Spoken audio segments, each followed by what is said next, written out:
सलाम, नमस्ते, सत श्री अकाल। मैं हूं रजा और आप देख रहे हैं रजाग्राफी की अंतरराष्ट्रीय प्राइम टाइम रिपोर्ट। एक वीडियो के अंदर दुनिया की तमाम बड़ी खबर आसान भाषा में आपके सामने। पाकिस्तान के प्रधानमंत्री सामने आए हैं, शहबाज शरीफ। लंबी चौड़ी उन्होंने स्पीच दी है, जिसको मैं यहाँ सुनाना जरूरी नहीं समझता क्योंकि लंबी स्पीच है। कुल मिला के पाकिस्तान के प्रधानमंत्री ने हाथ उठा लिए हैं। उन्होंने सफाई दी है कि जी मैंने पाकिस्तान में महंगाई ना बढ़े इसके लिए पूरी कोशिश की है, लेकिन जो जंग हो रही है मिडिल ईस्ट में उसकी वजह से हालात बेकाबू है। अगली रिपोर्ट पाकिस्तान के कामगारों के लिए जो अरब में जाकर काम करते थे, जो मजदूर, रिपोर्ट आप देख लीजिए।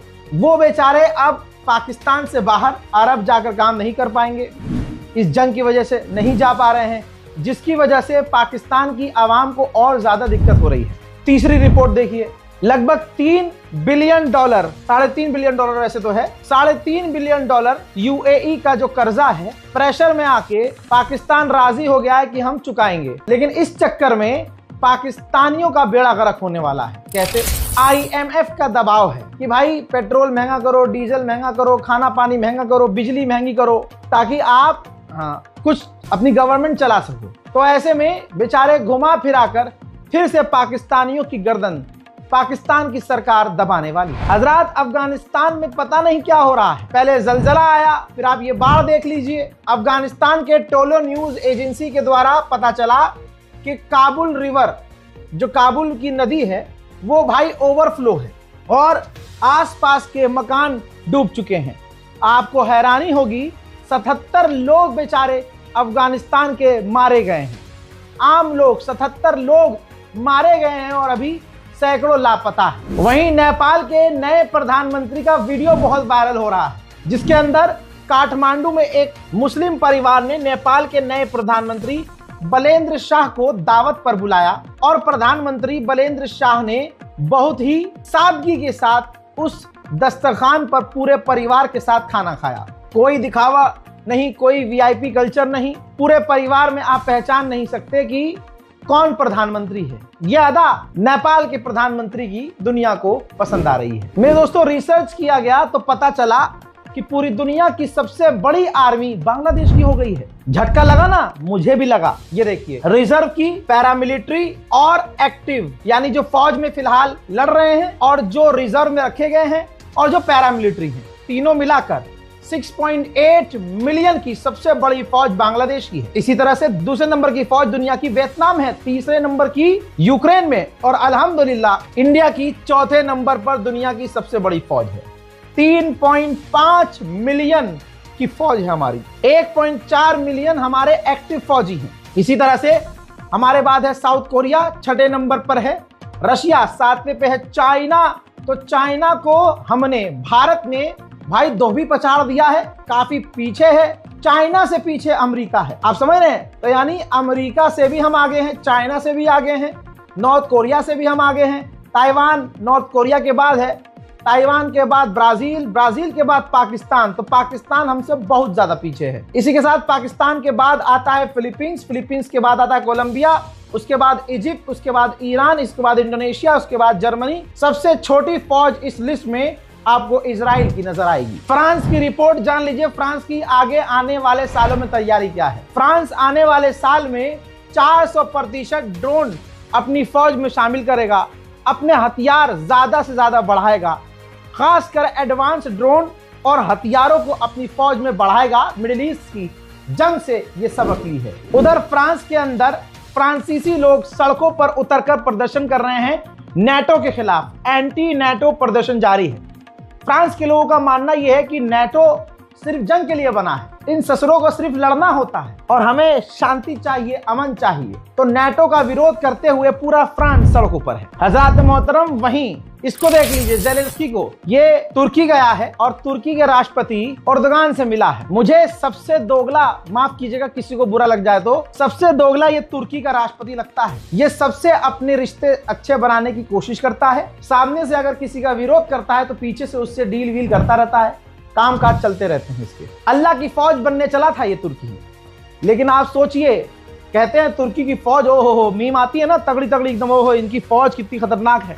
तुर्किश बैकग्राउंड म्यूजिक होता है, इनकी फौज भाई साहब एक्शन में होती है, लेकिन सिर्फ हिजड़ों की तरह एक्शन में होती है। आप खुद सोचिए कि अल्लाह ने अगर इनको इतनी कुव्वत दी है कि अपनी धमकी से बहुत कुछ कर सकते हैं, तो भाई अभी तक पूरा रमजान गुजरा और ईद की नमाज पहली बार बैतुल मुकद्दस में नहीं हुई और अभी तक मस्जिद अल अक्सा बंद है। क्या तुर्की ने इजराइल का विरोध करके कुछ धमकी दी, कुछ कहा? काहे के लिए फौज है? तुम काहे मुसलमानों के रहबर बनने की कोशिश करते हो जब तुम्हारी औकात नहीं है?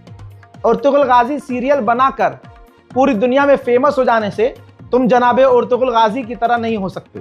वो इनका प्रोपेगेंडा था कि हमारी जो सरकार है उस पर लोग भरोसा करें।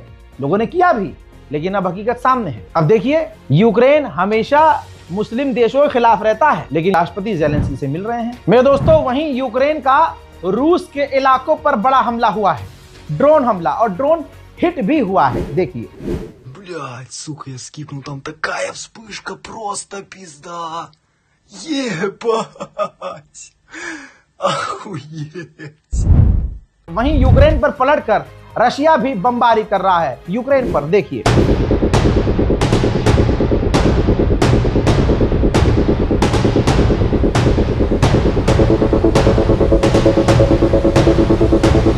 स्लोवाकिया ने यूरोपीय यूनियन से कहा है कि रूस के एनर्जी सिस्टम से बैन हटा देना चाहिए, क्योंकि पूरे यूरोप को बिजली की कमी है।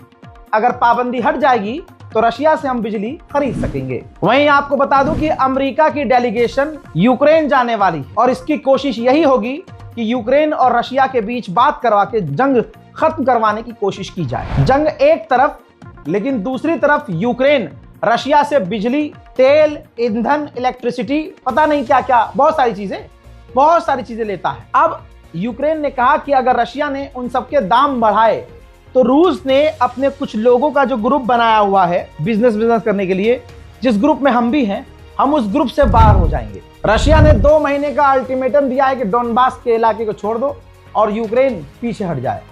2 महीने का अल्टीमेटम दिया है रूस ने यूक्रेन को। यूक्रेन ने डर जताया है कि इस बीच या इसके बाद, इस अल्टीमेटम के खत्म होने के बाद, रशिया हमारी इलेक्ट्रिसिटी और वाटर सप्लाई पर, वाटर प्लांट पर हमला कर सकता है। याक 52 नाम का एक फाइटर जेट यूक्रेन इस्तेमाल करता है। अपने याक 52 फाइटर जेट से रूस के एक ड्रोन को समुद्र के अंदर मार गिराया है, मतलब ऊपर मारा, समुद्र में गिरा। देखिए। Ребята, смотрите, в прямом эфире. Просто идет сбитие дрона. Самолетик летит. О, пошло. Он его догнать не может. Его сбили, он падает. Да. Вон падает. Сбили. На. यूक्रेन की फौज ने रशिया की फौज जहां छुपी हुई थी, जहां उन्होंने पोजीशन ली हुई थी, वहां पर हमले किए हैं।